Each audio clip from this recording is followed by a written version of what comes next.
रुद्रपुर में हुई उत्तर प्रदेश उद्योग व्यापार प्रतिनिधि मंडल की बैठक। आपको बता दें, शनिवार की शाम उत्तर प्रदेश उद्योग व्यापार प्रतिनिधि मंडल की बैठक प्रत्यूष विहार रामचक स्कूल के प्रज्ञा सभागार में आयोजित की गई तथा नवगठित पदाधिकारियों का भव्य रूप से शपथ ग्रहण समारोह आयोजित करने की रूपरेखा बनाई गई।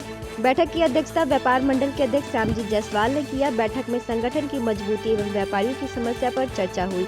इस दौरान पदाधिकारियों एवं सदस्यों ने अपने हक के लिए एकजुट रहने का संकल्प लिया।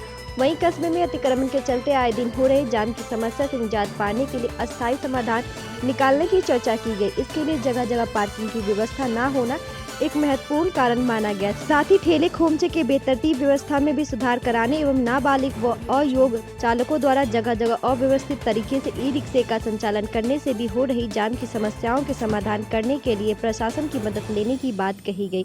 व्यापार मंडल के अध्यक्ष श्यामजी जायसवाल ने कहा कि किसी भी व्यापारी को कोई समस्या है तो वो अपनी समस्या संगठन से बताए, इसका त्वरित निस्तारण किया जाएगा। संगठन हर छोटे बड़े व्यापारी के सुख दुख में साथ खड़ा रहेगा। आवश्यकता पड़ने पर आर्थिक मदद भी की जाएगी। इस दौरान महामंत्री गोपाल गुप्ता, सचिव तारकेश्वर विश्वकर्मा, वरिष्ठ उपाध्यक्ष श्रीकांत गुप्ता तथा लक्ष्मीकांत, संयोजक संतोष गुप्ता, आशीष कुमार जायसवाल, सभासद प्रतिनिधि सज्जाद अली तथा संजय जायसवाल ने भी अपने विचार रखे। बैठक का संचालन तारकेश्वर विश्वकर्मा ने किया।